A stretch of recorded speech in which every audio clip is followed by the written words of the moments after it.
مامان زنگ میزنه. سلام مامان جون. سلام عزیزم. الینا چطوری دخترم؟ خیلی وقتی که نتونستم باهات تماس بگیرم. خیلی بهت زنگ زدم. چرا گوشی رو بر نمی داشتی؟ چی شده دخترم؟ همه چی که رو به راهه؟ آره خوبی؟ سلامتی؟ آره مامان جون همه چی خوبه. از وقتی اومدم گرفتار کار زندگیم. خودت که میدونی علی دوست نداره من زیاد از موبایل استفاده کنم.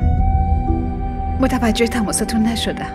من خیلی نگرانت بودم عزیزم. دلم شور میزد که علی باهات چی کار کرده.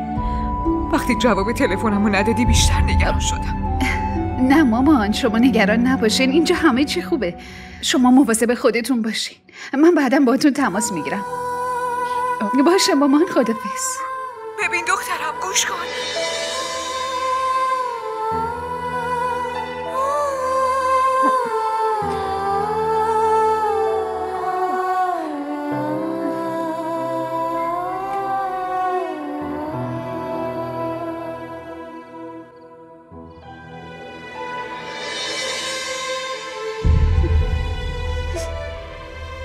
آخه به چی میگفتم مامان؟ هر چی میگفتم شما بیشتر نگران میشدی. هیچ کاری هم نمیتونستیم برام بکنیم. یه دختر خوب بعد از ازدواج باید بتونه دروغ بگه. باید با لبخند مامانش رو فریب بده. منم دختر خوب تو هم.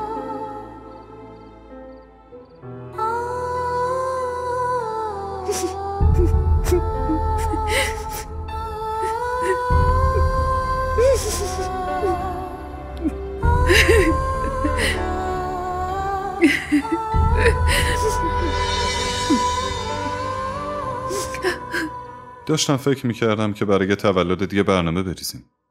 چجور برنامه‌ای؟ منظورم اینه که بیرون همدیگه رو بتونیم ببینیم و جشن بگیریم اگه تو بخوای و وقت داشته باشی. نه من کاری ندارم، ولی به نظرم ملاقات ما الان درست نیست مگه نه؟ خیلی عجیبه. تو مشکلی با تلفن حرف زدن نداری، ولی ملاقات رو مناسب نمیبینی. حرف جالبیه. خب برای شناخت همدیگه لازم بود با هم حرف بزنیم، ولی ملاقات زیاد مهم نیست مگه نه؟ دیدن همدیگه همونقدر ضروریه که حرف زدن ضروریه. همونقدر که نفس کشیدن و همونقدر که به هر حال من تو رو مجبور به این کار نمی کنم. منتظر میمونم تا وقتی خودت بخوای منو ببینی.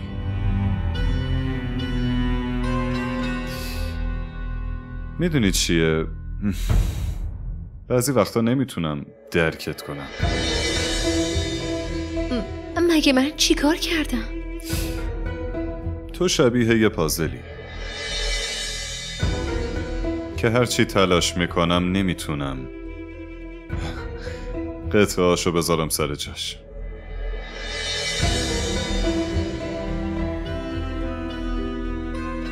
چی شد؟ نکنه از حرفم ناراحت شدی؟ نه، شما از من خسته شدی؟ مگه فکر میکنی ازت خسته میشم؟ تو دنیا هیچی غیر ممکن نیست. برای منم دست کشیدن از تو غیر ممکنه.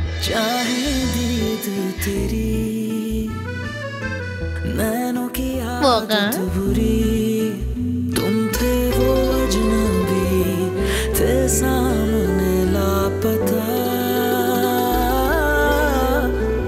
जितना मिलते गए होते गए तुम जुदा.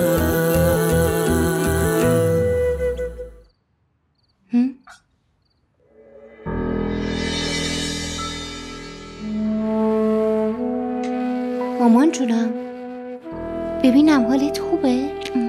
اتفاقی افتاده مامان؟ به چی فکر میکنی؟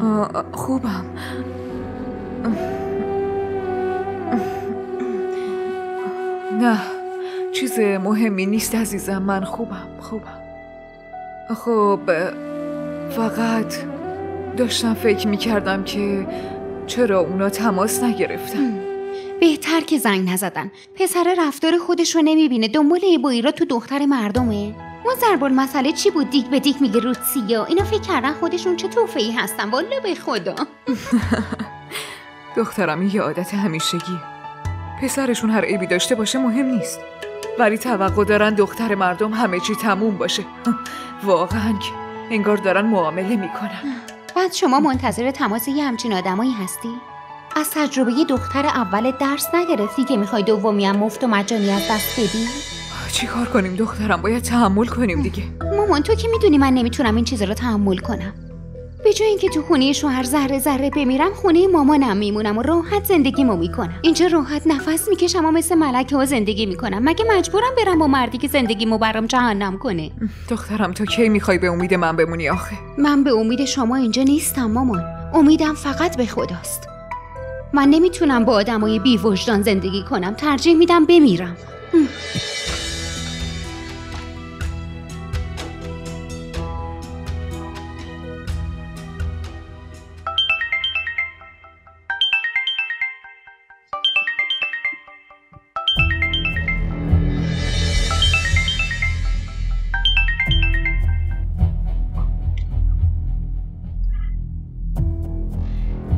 الو سلام. میدونی چیه؟ من بعد از سال هاست که دارم شهزادو اینقدر خوشحال میبینم و اونم فقط به خاطر وجود توه. مگه چیکار کردم؟ بعد از این همه کار تازه میگی چیکار کردم؟ من واقعا کاری نکردم. اون فقط به یه دوست احتیاج داشت که حرفشو گوش کنه، درکش کنه. با من که صحبت میکنه فقط از تنهایی در میاد. خب برای همینه که میگم تنهاییشو برای همیشه پر کن. ببین عزیزم، الان که دوستشی همسر آینده‌شم باش.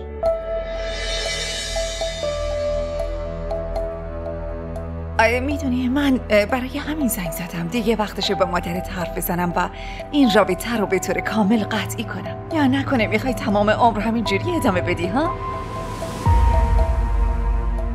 الو صداتون نمیاد. الو صدا نمیاد. من دوباره بهتون زنگ میزنم.